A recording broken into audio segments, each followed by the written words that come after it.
ஒரே நாடு ஒரே தேர்தல் என்ற ஒரு கான்செப்ட் நல்ல கான்செப்ட். ஆனால் அதற்கு பல சேலஞ்சஸ் இருக்கு. இப்போ சுதந்திரம் அடைந்து 4 முறை ஒரே நேரத்தில் மத்திய மாநில தேர்தல் நடந்தது.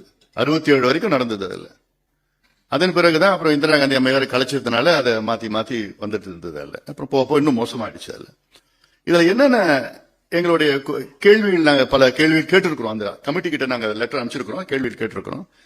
அதுல எங்களுடைய அச்சங்கள் அப்ரிஹென்ஷன்ஸ் இப்போ ஒரு உதாரணத்துக்கு மாநில அரசு இருக்கு.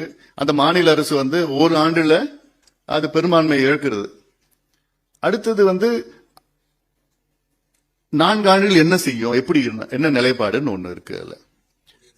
அதுல குடியரசுத் தலைவர் ஆட்சி அதிகபட்சம் 3 ஆண்டுகள் தான் இருக்க முடியும். அது ஒவ்வொரு 6 மாதத்திற்கும் எக்ஸ்டெண்ட் பண்ணிட்டே இருக்கணும், பார்லிமெண்ட்ல அனுமதி கொடுக்கணும்.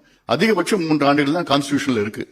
அப்ப இன்னும் 1 ஆண்டு என்ன நடக்கும்? அப்படி ஒரு சூழல் இருந்ததுன்னா, இல்ல நீங்க அடுத்தது தேர்தல் வைப்பீங்களா?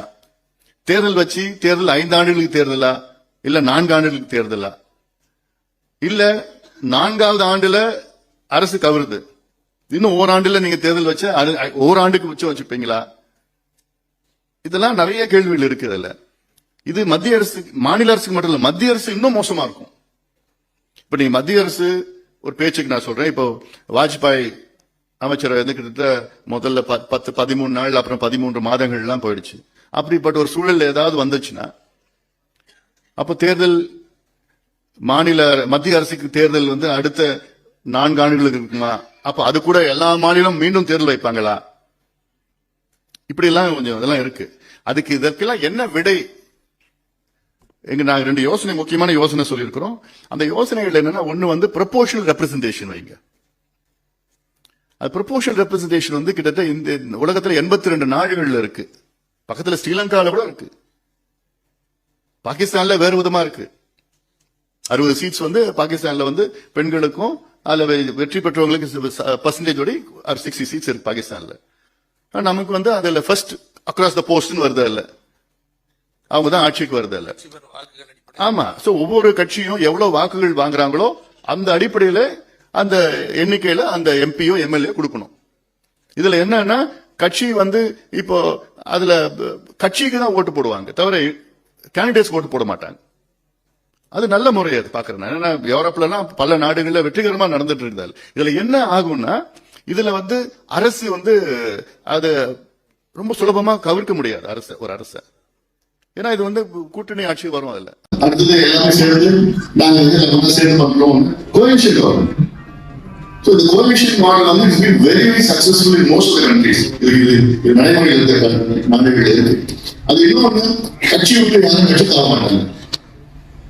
இப்ப சும்மா மாற்ற மாதிரி இங்க போறாங்க அதெல்லாம் மாற்ற முடியாது. அப்ப இடைத்தேர்தல் அது மாதிரி இருக்காது. அதாவது என்னன்னா, கட்சி இன்னொரு நியமனம் பண்ணாங்க தான். இதெல்லாம் நல்ல ஜனநாயகத்துக்கு நல்ல சொல்லி போறோம். அடுத்தது 2வது என்னன்னா, தேர்தல் இப்போ பொது தேர்தல் ஜெனரல் எலெக்ஷன் நடத்துனீங்கன்னா அடுத்த 2.5 ஆண்டுகள்ல எல்லா மாநிலத்துக்கும் தேர்தல் வைங்க. அப்படி கொண்டு வந்தா ஒரு சூழல் வந்துச்சுன்னா, இது இந்த நான் சொன்ன பிரச்சனைகள்லாம் தீர்த்து அப்படி நீங்க கொண்டு வந்தீங்கன்னா, மத்திய தேர்தல் மாநில தேர்தல் ஒரே நேரத்தில் இருக்கக்கூடாது. அப்படி இருந்தால் தேசிய கட்சிகளுக்கு தான் அவங்களுக்கு அது பலமா இருக்கும். தேசிய பிரச்சனைகளை தான் பேசப்படும். மாநில பிரச்சனைகள் பின்தங்கி, அதாவது பின்தள்ளப்படும். இன்னொன்னு, மாநில கட்சிகளுக்கு இது பலவீனமாக இருக்கும். அதனால நீங்க மத்திய தேர்தல் வைங்க, மாநில தேர்தல் 2.5 ஆண்டுகளுக்கு பிறகு வைங்க, அடுத்த மத்திய தேர்தல் 2.5 ஆண்டுகளுக்கு பிறகு மத்திய தேர்தல், 2.5 ஆண்டுகளுக்கு பிறகு மாநில தேர்தல் அப்படின்னு வைங்க. மாநில தேர்தல் எல்லா மாநிலத்துக்கும் ஒரே நேரத்தில் தேர்தல் வைங்க. மாநிலத்துக்கு மட்டும் இல்ல, உள்ளாட்சிகளுக்கும் அந்த நேரத்தில் தேர்தல் வைங்க. அதனால மத்திய கொள்கைக்கும் மாநில கொள்கைக்கும் கொஞ்சம் வித்தியாசமா இருக்கும். ஏன்னா மாநில தேர்தல் மாநில பிரச்சனைகளுக்காக நடத்தப்படுகிற தேர்தலா இருக்கணும்.